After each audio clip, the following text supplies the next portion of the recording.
Welcome back. Just ahead of Habs Breakfast with Dave Pagnotta, 11-690 if you want to continue to weigh in with your text here on Weekend Game Plan.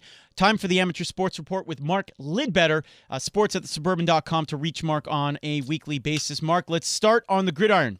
Yeah, and the John Adams Islanders football squad won their last regular season game in style with a spectacular road win over the Montmorency Nomads last Saturday.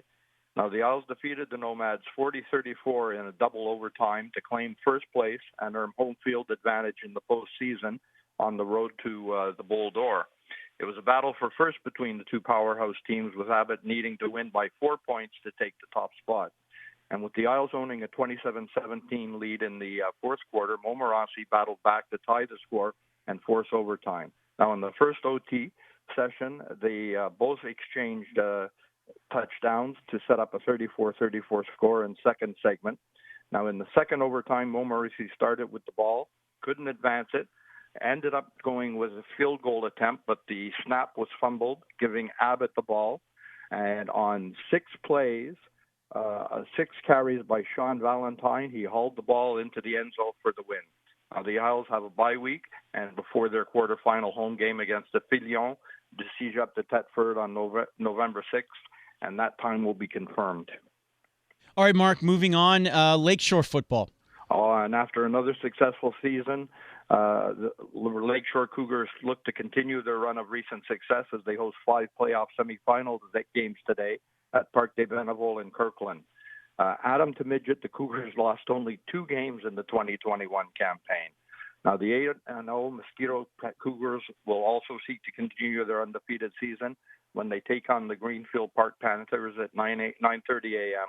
The 8-0 Lakeshore Pee Wee AAA squad will also host the Packers at 11:30.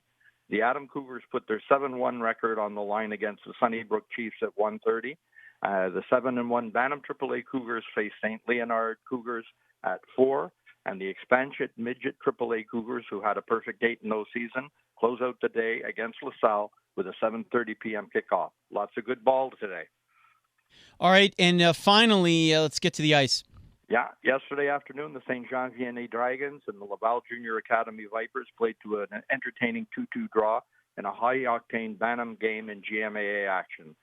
Dragons came out smoking as Vincent Zatavigna scored his first of 2 goals a mere 71 seconds into the play. Now, the Vipers struck for their equalizer early in the second on Michael Giannini's goal, and with just under 6 minutes to play in the middle frame, Zatavigna put home side back on top. Samuel Charette also figured in on both of his goals as he had assists with Zatavigna. Now, as play went deep into the third period, the Vipers pressed and were rewarded when Stefanos Markaridis went top shelf for the equalizer. And LJA goalie Massimo Ercoli played a key role in keeping his team in the game with several stellar saves. Great to see the kids back on the ice at the high school level. Great to just talk kids in general, so always love that. We've been cleansed a little bit here talking amateur sports. Sports@thesuburban.com is the email address for Mark and this weekly segment. It is Weekend Game Plan here on TSN 690. Hour number 2 upcoming, and right now it's coming up after Sports Center, Habs Breakfast. Dave Pagnotta, our hockey insider, gives us more on the investigation in Chicago, the Habs, and so much more.